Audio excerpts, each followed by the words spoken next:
You know, it's always a question. How do you start? How do you start a convention, especially 50% of the room has never been? And these next two guests, there's no way start off the convention. These lovely folks, please give it up for Samantha Smith.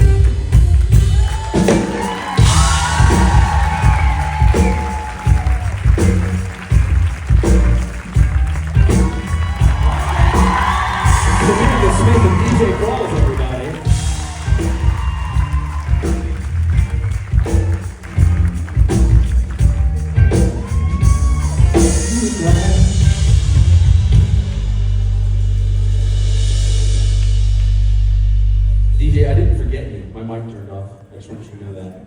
What? I didn't forget you. Your mic just turned off on its own? Yeah, it did.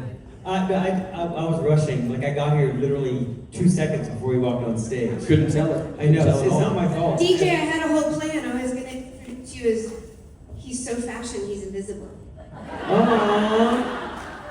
Aww. Thanks, guys. Thank you, guys. Hey, y'all. It's you. So excited to be back in Austin.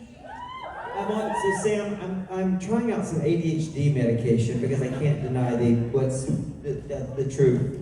That I clearly have some problems with ordering tasks and it's making me so tired. Tired? Yes. I don't think that I'm taking, maybe I'm doing it wrong. I took there was a conversation about me possibly having some ADHD, which I still think I do, just not this kind, because I took Adderall. Oh, yeah, very low dose for 3 days, and I was in danger of chewing the lips off my face. See, I tried Adderall, and Adderall's like this. Woohoo! Yeah, I was like, my husband's like, maybe no. Yeah. So, hang on, I have to get my jacket. So this is like, this is the South. So if this was this temperature outside, we'd all be wearing coats. So it drives me crazy. I'm from Tennessee. Whenever I come back down here, like I bring winter clothes to be inside. You have to. You freeze. Like I'm cold now, and I'm wearing like 4 pairs of underwear. Freezing. I need those heat packs that I can put in my pockets. I know. I don't understand it. It's like, oh, it's hot outside. Make the air conditioning 60. So Sam, no, No, that's bad. You don't cheer for that. No, you don't store up the cold. Yeah, exactly. The temperature disparity can't be good for you. No, it can't be you're good for coming you. from outside sweating into the cold, and now you have pneumonia. Yeah, and it also makes you tired because your body is trying to struggle to maintain body temperature. It's like being in New York in the winter when they crank the heat to like 80, and you come in and you have your hat and your scarf, and it's like a whole workout just getting all your layers off, and then you're still sweltering. I would like to be put in charge of the government cabinet of indoor climate control. The coldest I've ever been is in an airport in Texas. Yeah. Like, it was 100%. It was freezing. I've been to Chicago in the wintertime. They had nothing on that. I would also like to be in charge of daylight savings.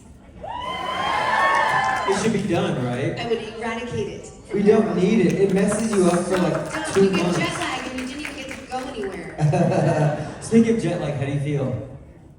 What day is it? Exactly. So Sam and I have been, we've been all over the place. But we've done like 4 cities in 4 weeks. We started in Boston? No. No, not Boston. No, we started in, what's that place? It's over there. No. We started in Knoxville. Knoxville, right. We started in Knoxville. It was me, you, and Ty. We were in Knoxville. And then, were you in Knoxville? Yeah, and then the next weekend we were in Boston. Then we're in Boston, and the next weekend we're in London, and now we're here. Right. But you stayed. Right. I only got home yesterday. Yeah. How was the trip to Amsterdam? Amazing. Tell us all the things you did. So I'd never been to Amsterdam. My husband had been, but like 20 years ago. And my son got there Sunday night. He gets out of the car, and we were staying not like center, but in a section of Amsterdam called Jordan, which is sort of like the artist district. It's like staying in the East Village. It was just, but not like new East Village, not old East Village in New York. Just artists, and I found it was so steampunk. The whole, I accidentally. And you love steampunk. I picked a steampunk hotel without knowing it. It was rad. Did you go to any museums or any of that stuff? Yeah, we went to the Rake Museum. I've never been there. Is it awesome? Oh, it's gorgeous. And then they had, they have other displays happening, but there's a whole Van Gogh museum there that we didn't do. This just had a few Van Goghs. Had a whole floor of Rembrandt, who I dig. The darkness of it is amazing. And then they had a whole floor of 19th century, those old guns that are so, like those, the ones that look like they're carved, and they look steampunk. They're made of wood and brass. And yeah. They do not look like they could fire a thing. And they're not expensive. You could buy one of those guns for like $500. I'm going to have Yeah, probably in a pawn shop here. Probably. And it'd be legal to They had carry so it. many at the museum, I thought they should just give me one, but they said no. But So did you say you went to the Van Gogh Museum? We didn't go to the Van Gogh Museum, Oh, we yeah. just went to the Rake Museum. I can't say any of the words, they're Yeah. only consonants. Yeah, that's right.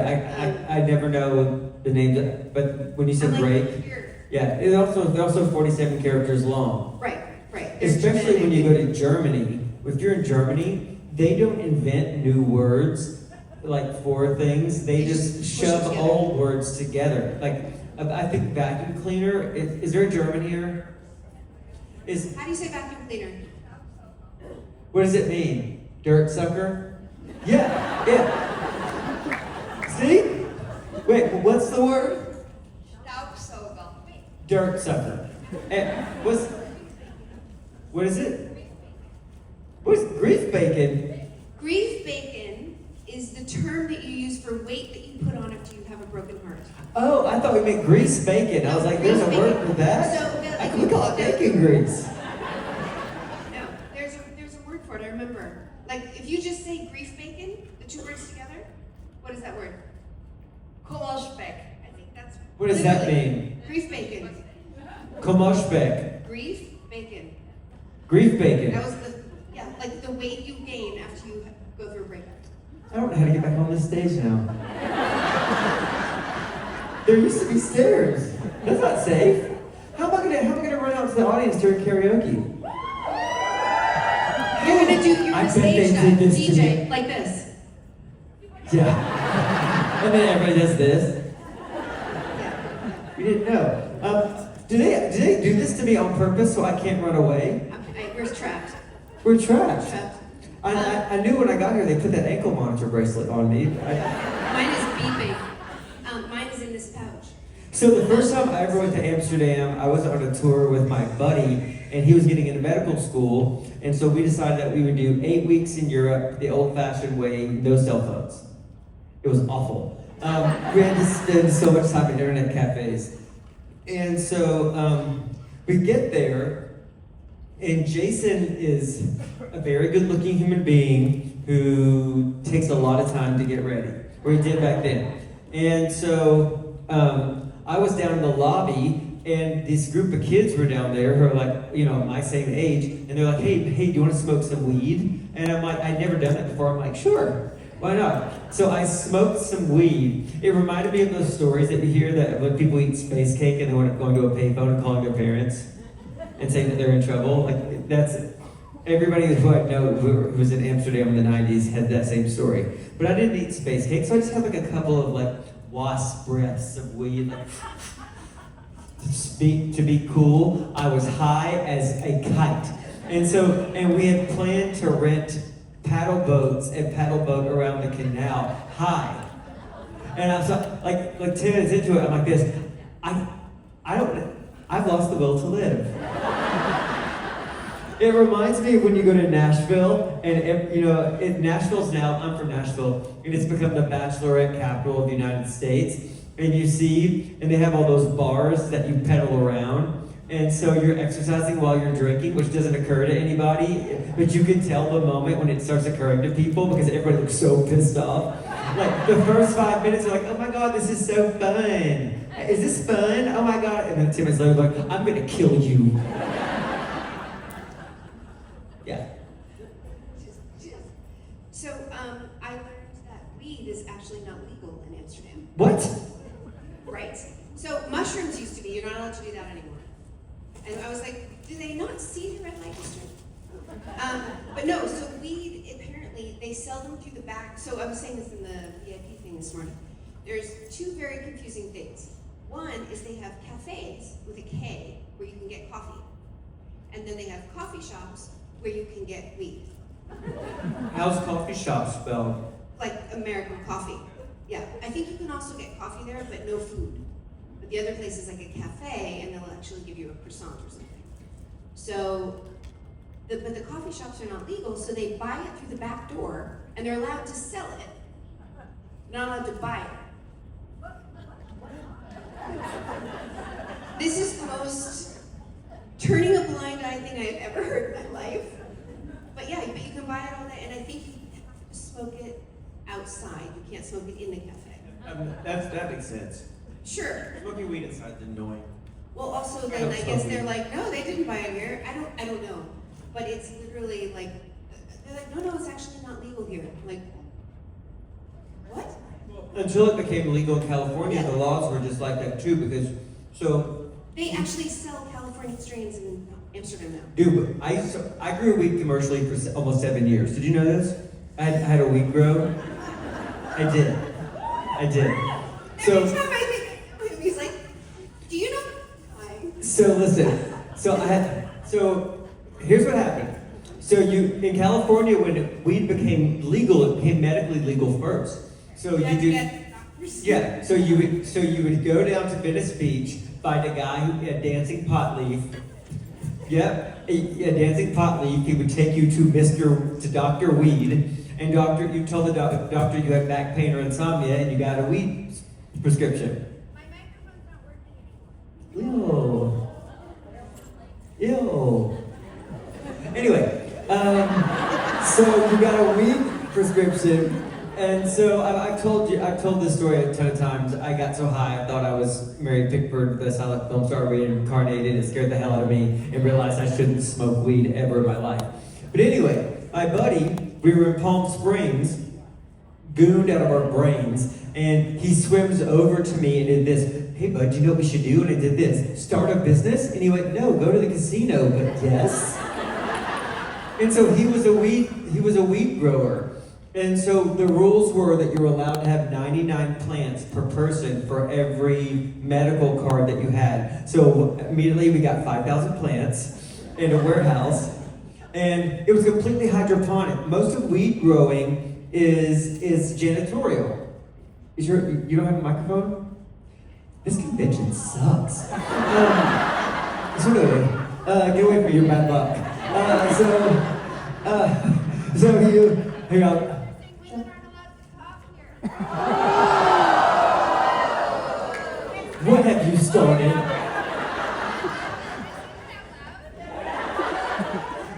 Hi. Hi. So anyway, our weed was like, I loved it. The first time that but my idiot partner rented, like the warehouse that we rented, you're not allowed to be near schools or children. The thing that was in our little strip mall, because there's a strip mall in way North Hollywood, like in the bad part, was next to an Armenian kids dance school.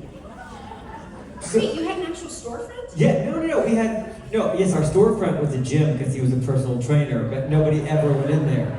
But it was made out like a gym, but the back was 5,000 square feet of growing space. And so you would spend and it was great because I was so busy as an actor back then that between movies or TV shows I would go back and I would put on Tom Petty and spend like 10 hours clipping water leaves. It's very therapeutic. And our weed was so the kind that knocks you out that we would, just the trim, we would donate to a cancer charity that made like gummies and THC things to help people go. And so it was very high quality stuff, all organic. I loved it. But our next door neighbors found out that we were growing weed and they were going to tell on us, but we paid them off. We were paying them off. Like, dude, It was a full criminal enterprise. I loved it. And so the thing is, we realized that we couldn't dry there because when you cut the weed down and you dry it, then it becomes very weed smelly. My neighbors in LA did this. Yeah. They had a duplex and the whole downstairs. Suddenly we woke up one day and the windows were blacked out, and I was like, what's that smell? Is it just like in the middle of Los Angeles? Yeah. I was like, is that like purple? Yeah. Yeah. It was very aromatic. Yes. So the next time we did it, anyway, so we almost got caught. It was a whole thing. And then the next time we did it, we went in the cover of night with bolt cutters and cut all the weed stalks down. And there's a lot of weed in 5,000 square feet. And then I was coming behind him with gloves, shoving them all into trash bags, And then we dumped them all in the back of a U-Haul. And I drove this U-Haul across town to this, to Glendale, to this abandoned sewing factory that had turned into a weed place. Drying facility? Yeah, drying facility. I loved it. That 20-minute car trip was the scariest and most exhilarating of my life. I was like, I get why people do bad things. I feel like Pablo Escobar. I brought some tulip bulbs in through customs yesterday. If you'd have done it in California, you'd have gotten shot. I claimed it, and it took 35 minutes of my life I'll never got back for them to be like, oh yeah, this is fine. I was in a room with somebody who had gotten arrested. I'm like, not the same. I'm claiming it because I told me to. Yeah, exactly. And even though I had a seal on it saying it was fine, and my husband and my son were ready to murder me. They're like, you should have just told me. I'm like, yeah, but if I went through, they would have taken them, and then that would have taken 3 hours. And then I wouldn't have my tulip bulbs. Can you order them online? Probably. You could probably buy them at Home Depot. Exactly. I'm very attached to these tulip bulbs that I may be able to buy in my neighborhood. But whenever you're at LAX and you hear this, get on the ground now! It's a little old lady with an apple that she brought back in her bag from Europe. They're very serious about that. They stop you at the border when you're driving into California and ask you if you have any fruit and vegetables. Is our ecosystem that delicate that if you brought in an apple, the state would fall into the ocean? It's not like the fruit flies and the white flies are already there. Like, I tried to garden in LA. It was not easy. I smuggled in a couple of bonsai trees that I couldn't buy them. So this is your fault. Yeah, I started all this. I am climate change. No, but there are some times though. This is fun and educational. There will be a quiz at the end. Have y'all ever seen that TV show like 10 years after man, 5 years after man, 30 years after man? Like what will happen? And something like 50 years after people disappear, the whole South will be a savanna because of this fast-growing vine. I think we call it cowitch where I'm from, to bring in to feed lives. We brought it from Japan, and it just kills everything. Yeah. So. What's it? Kudzu. Oh yeah. We have that in Connecticut too. So we have all your these trees will die too. non-indigenous plants that are just like yeehaw, and they just spend our lives cutting them back. Oh, and if you go to Spokane, Washington, there's a place called Medical Lake, and whatever the river, I think it's called the Spokane River, it's filled with giant goldfish that are like this big. Are they koi? No, they're regular, they're a thing from the fair. Carnival? From the carnival. But they grow to the space they have. Yeah, so exactly. Y'all look up fish, a goldfish, Washington State, or a goldfish, Spokane River. They're literally this big, and they completely destroy the ecosystem. They have no natural predators, and and they don't taste good, so nothing eats them. I wouldn't eat them. No, Are they technically carp? No. I don't know, but they are enormous, and they look like they have something to prove. They're a gang. Do we Gang have? of goldfish with big googly eyes. That's what they look like. Should we play the world's crappiest game show? Yes. Are we too far into the thing to do that? Perfect. So who's played the world's crappiest game show? Oh, not a lot of people, but thank you for your support. So here's how this is going to work. It's a really crappy game show. I go into my bag, because I never throw anything away, and find 3 crappy things that you could possibly win. And so I'm going to pick a number between 1 and 235 and write it down right now. Hey Sam, you pick the number for me.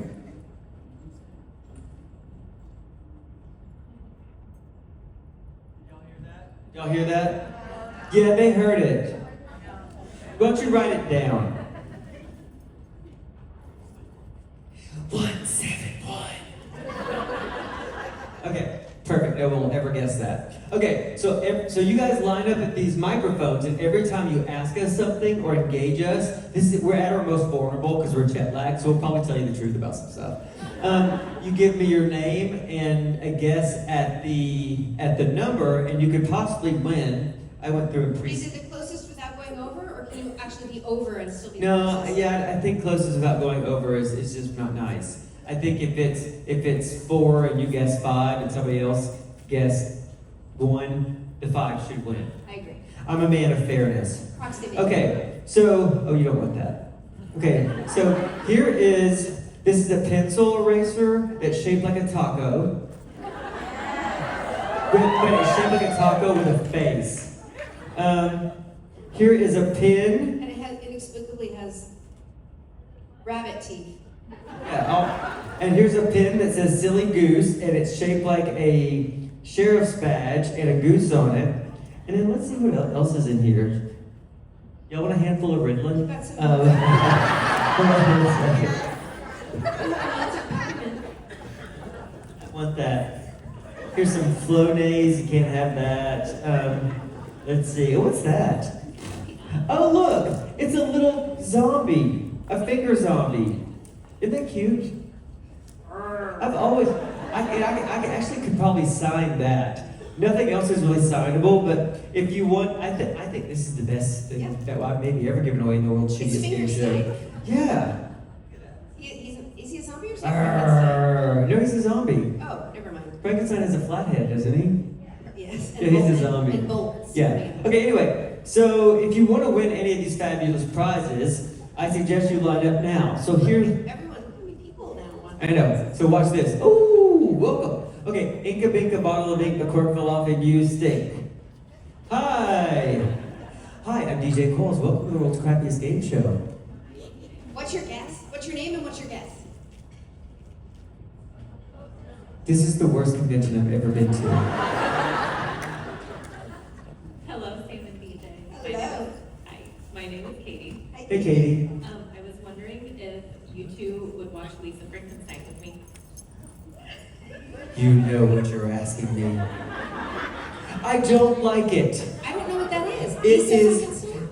It doesn't make any sense. The movie makes no sense. It was so cute to watch. It was it's a throwback to 80s movies. You know who's in it? Catherine Newton is in it. From our show. Is it a horror movie? No, it defines genre because it's not good. So here's the thing. It's like Carla Gugino's in it. You know her, right? And she's not good in it. What? Like, if you make Carla Gugino not good in something, that's a you science thing, not a fiction. her thing, right? Correct. So anyway, there's no there's no reasons for anything. Like, I was just watching this movie with Vanessa Kirby the other night and fell asleep, and I dreamed about it because my brain struggles. It's the reason why I can't smoke weed. My brain struggles to make linear sense of everything, right?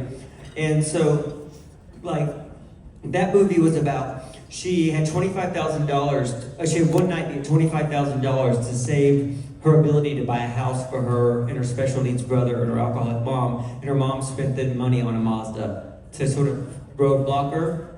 Okay, that was tenuous at best. But she does all these crimes and robs all these people that know where she lives to get the down payment. Seems Like, unwise. and it's the kind of thing, and she's doing it so her brother won't be taken by social services, but it's like, all these people, you're like, I have to get this $25,000 to save, because it's the only chance we'll ever be able to afford to buy a house.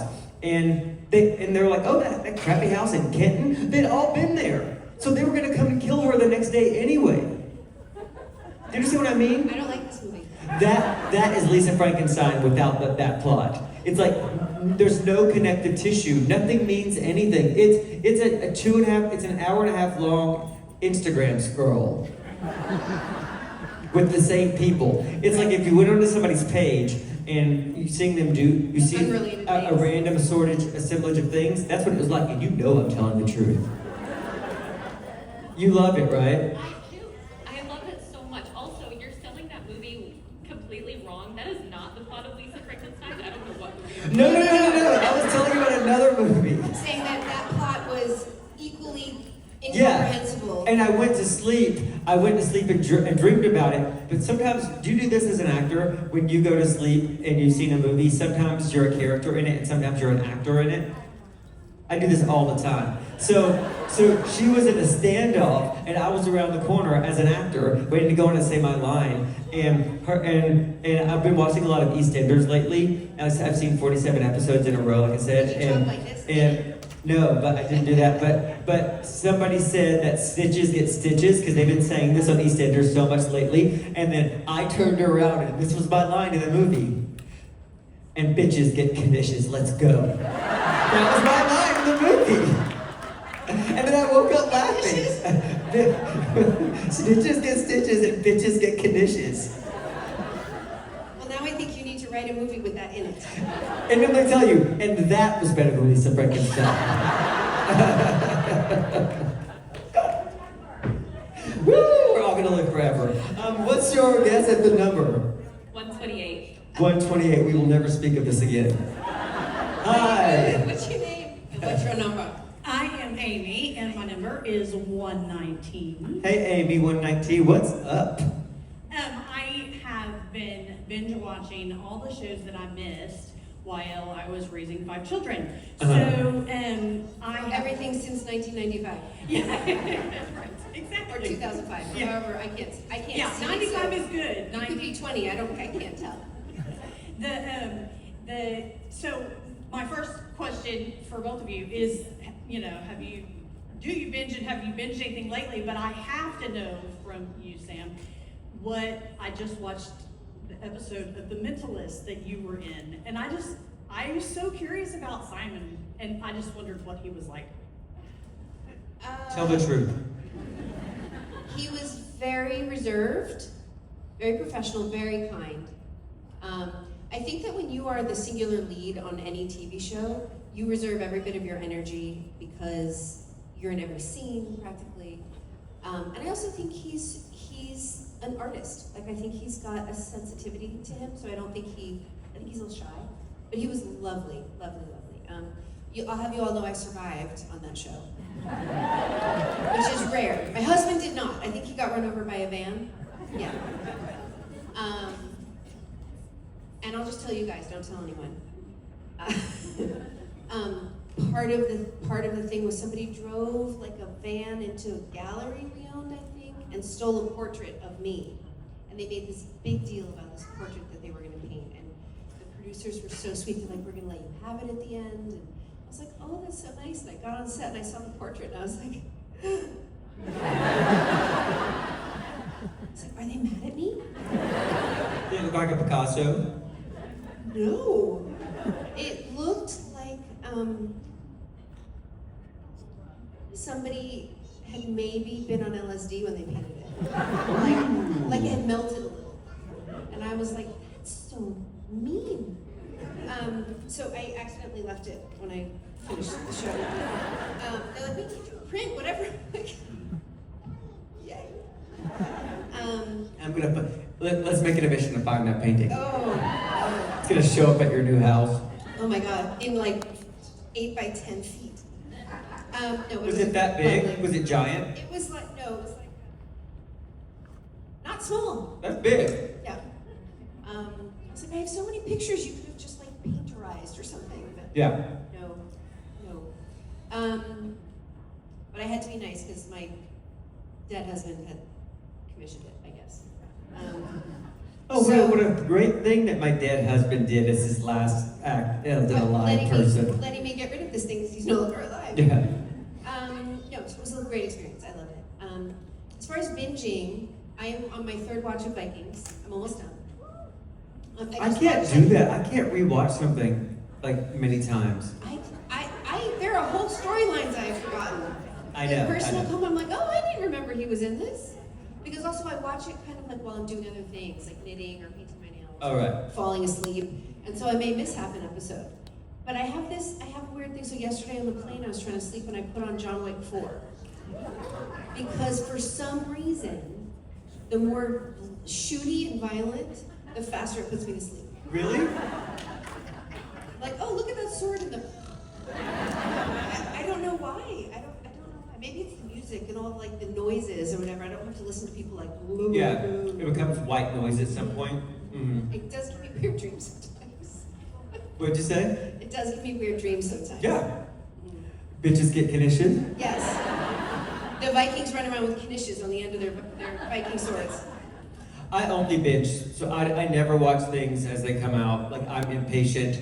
And I really loved that Peaky Blinders show. So good. But there was, between season 3 and 4, there was over 2.5 5 years.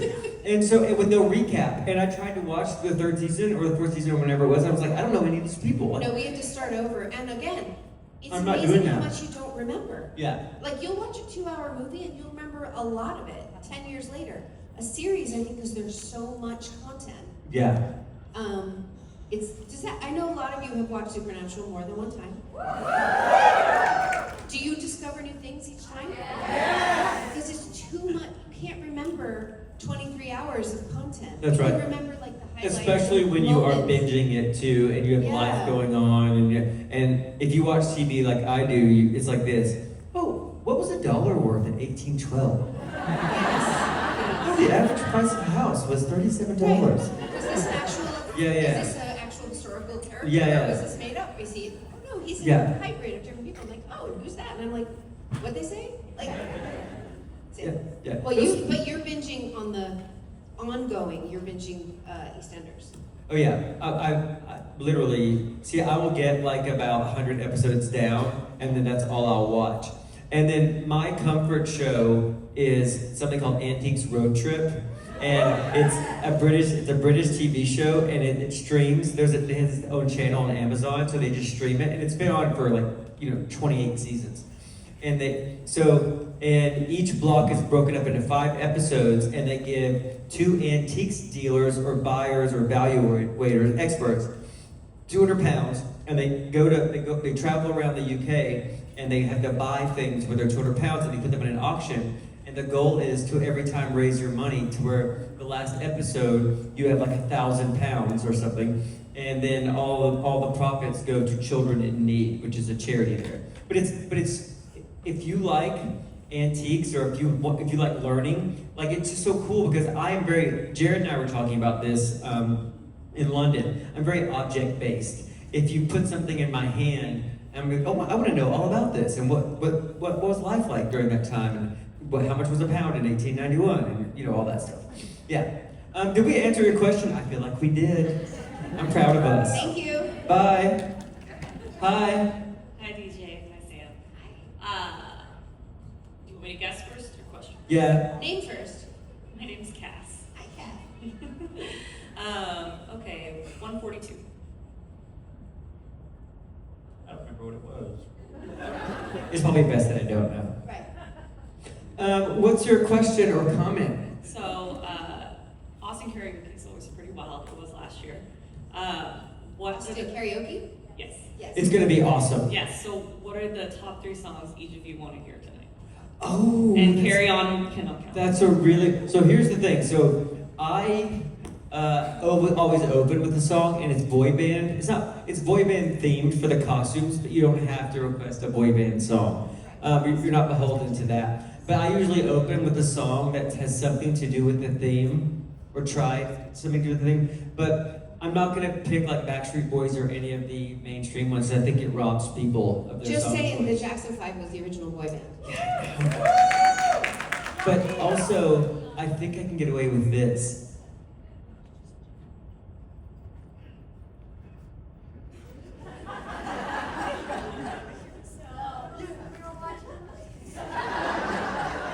It was.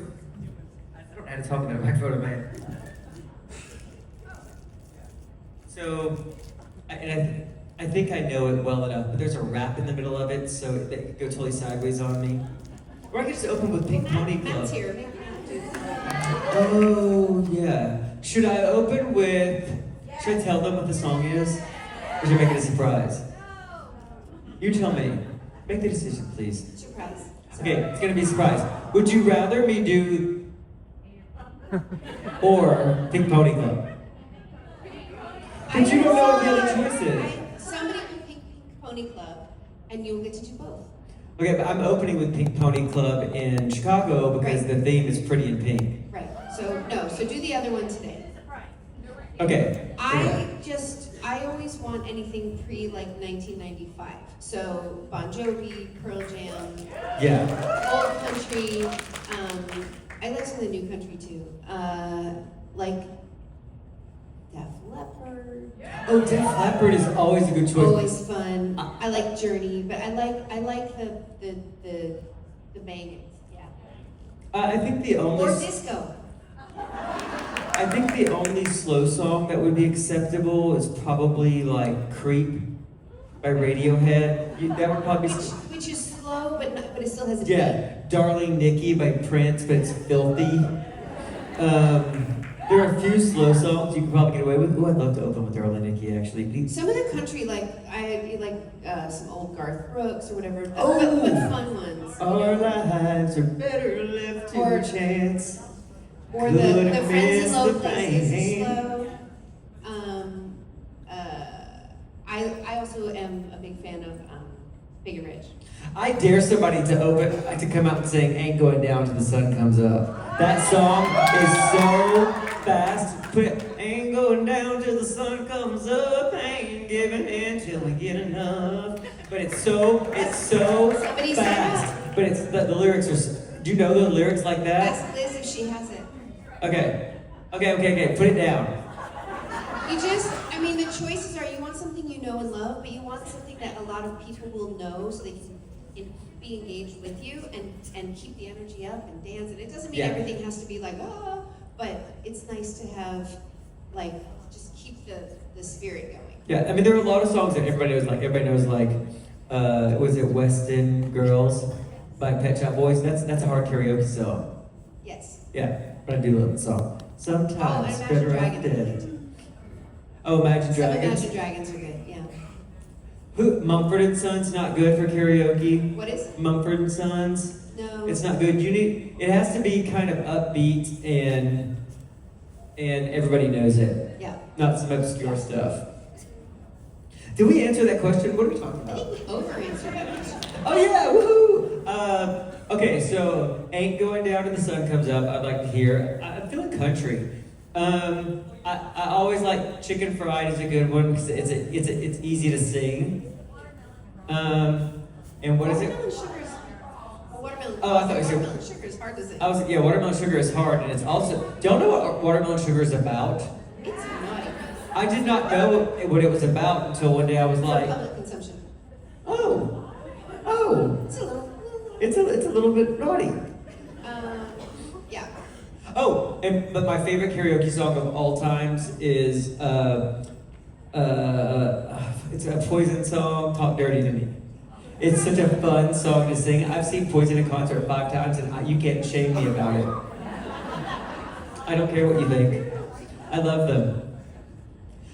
"Talk Dirty to Me" is that's my default opener when I just can't think of anything else. Or I chicken out. Like I was during circus, we had a circus theme. And I was dressed like a ringleader, and I wanted to do Britney Spears Circus, but I chickened out because it's so hard to sing. She can't even sing it. True. Okay, thank you. Thank you. Hello. Hi, what's your name? Layla. 197. Hey Layla, what's on your heart today?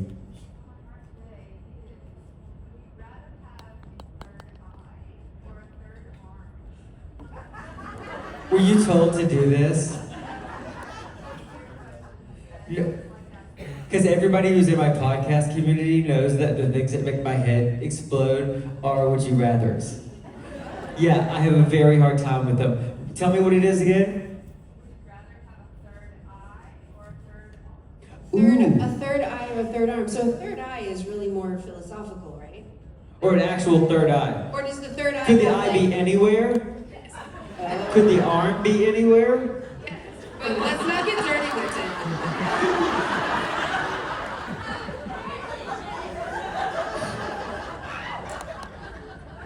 This is easy for me. I would have a third arm because I can't hold things. My whole life is doing this. Hey Ty, can you hold this for me? And like once I was walking through the mall and a man came running up to me, he's like, you dropped your keys. I had them in my hand, I got tired of carrying them and I just released them.